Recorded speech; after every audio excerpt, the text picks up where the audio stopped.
C'est incompréhensible. Le bateau Alioune Sitoé Diatta et les bateaux qui font les frais, tout a été bloqué. Comme je viens de le dire, c'est comme une sorte d'embargo. Une sorte d'embargo pour une raison, une sorte d'embargo pour des citoyens d'origine casamançaise.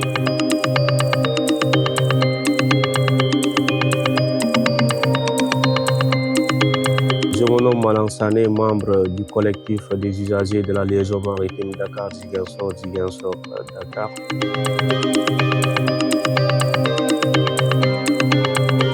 Oui, la liaison maritime a été suspendue depuis le mois de juin. Aujourd'hui, nous sommes pratiquement 8 mois sans liaison maritime. Et on peut en dire beaucoup de choses sur ces phénomènes qui aujourd'hui est en train de plomber quasiment toute une partie du pays. Et depuis la suspension de la liaison maritime, nous nous sommes organisés en collectif pour faire des démarches afin d'alerter, mais aussi d'attirer l'attention de nos autorités sur l'importance que cette liaison maritime a sur l'économie, non seulement de ce pays, mais aussi l'économie locale, c'est-à-dire l'économie de la Casamance. Et depuis lors, ils nous ont promis de remettre en marche le bateau, mais jusqu'à présent, rien. Et c'est incompréhensible. Aujourd'hui, oui, le bateau Alioune Sitoé Diatta et les bateaux qui font les frais, tout a été bloqué. Et comme je viens de le dire, c'est comme une sorte d'embargo.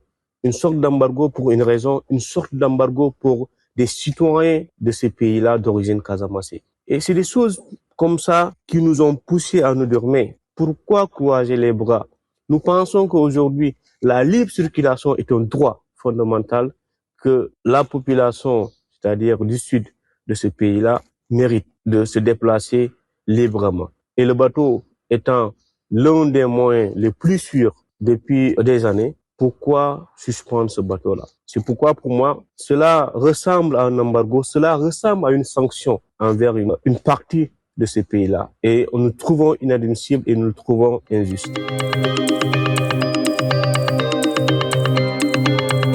La suspension de la liaison maritime Dakar-Ziguinchor-Dakar a un impact sur l'économie de ce pays, particulièrement sur l'économie locale de la Casamance. C'est toute une économie qui est en train de s'affaisser.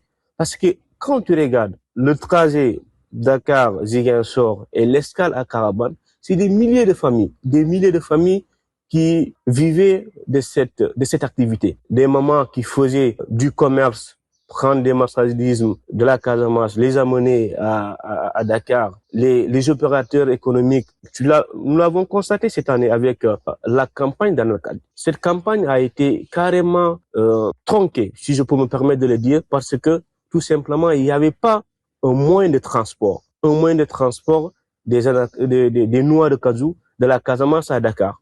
Et pour rappeler, c'est le gouvernement sénégalais qui avait pris une mesure pour suspendre encore une fois le transport terrestre des noix de cajou. Et ce même gouvernement prend une autre mesure pour suspendre la liaison maritime. Ce qui veut dire qu'ils ont handicapé cette campagne d'Anarkad cette année. Et tout ça là, c'est un impact néfaste sur l'économie. Au-delà de ça, des employés, combien de personnes travaillaient sur cette liaison maritime? Aujourd'hui, toutes ces personnes-là sont en chômage. Le temps que le bateau a fait sans prendre les eaux, ça demande des moyens colossaux pour pouvoir l'entretenir. Tout ça là, pour moi, ça a un coût. Ça a un coût et ça impacte l'économie de ce pays. Au-delà de ça, au-delà de l'aspect économique, mais aussi ça a impacté le voyage des uns et des autres. Comme je l'ai dit, nous qui avons l'habitude de prendre les bateaux pour s'en rendre en Casamance, on sait combien de fois il est important d'avoir un bateau qui assure la liaison maritime Dakar-Ziguinchor-Dakar. Et surtout en période de fête. En période de fête, des centaines de milliers, encore une fois, des citoyens de ces pays d'origine casamançaise ont l'habitude d'emprunter le bateau pour pouvoir aller communier ensemble avec leurs familles. Et toutes ces personnes sont vues aujourd'hui refuser ce droit fondamental de la libre circulation. C'est pourquoi, pour moi, c'est un impact et une décision peut-être que nos autorités n'ont pas mesuré. Ils n'ont pas mesuré pour moi l'impact, encore une fois, de cette décision. Donc, c'est clair. que des milliers de familles se retrouvent aujourd'hui sans emploi, des commerces sont à terre, des citoyens n'ont plus le droit de se déplacer librement et convenablement comme ils le veulent. En toute tenue des plans d'action, la première des choses que nous avions pensé à faire, c'est lancer une pétition. Et cette pétition a été signée par 8000 personnes en ligne. Et il y avait eu aussi des groupements de femmes, des patronats, des opérateurs économiques qui nous ont dit, ah, tiens, c'est bon de faire une pétition en ligne.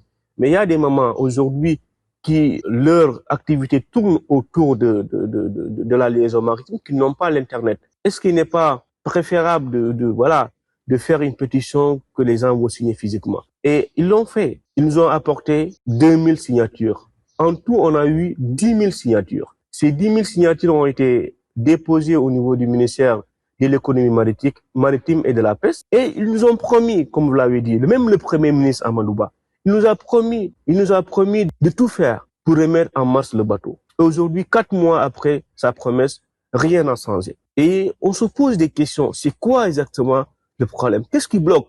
Mais moi, je n'arrive pas à avoir les réponses à cette question-là.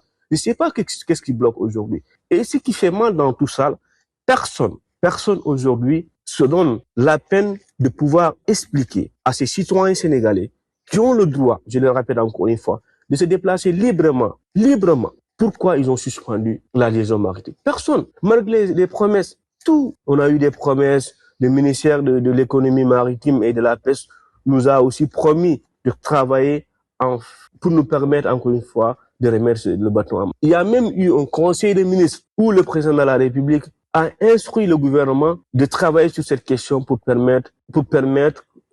lever la suspension de cette liaison maritime. Aujourd'hui, rien n'est fait. Rien. 8 mois sans liaison maritime. C'est la première fois, si je me rappelle bien, c'est la première fois qu'un gouvernement suspend la liaison maritime comme ça.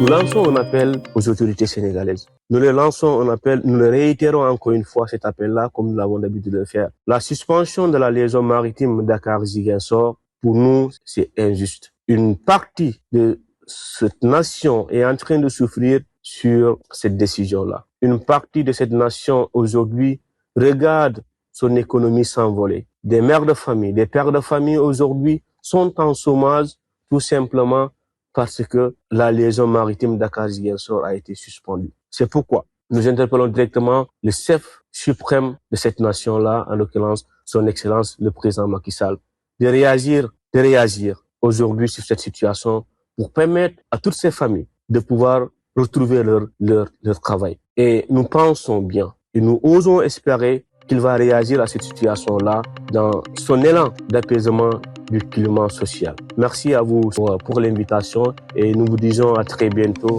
Merci.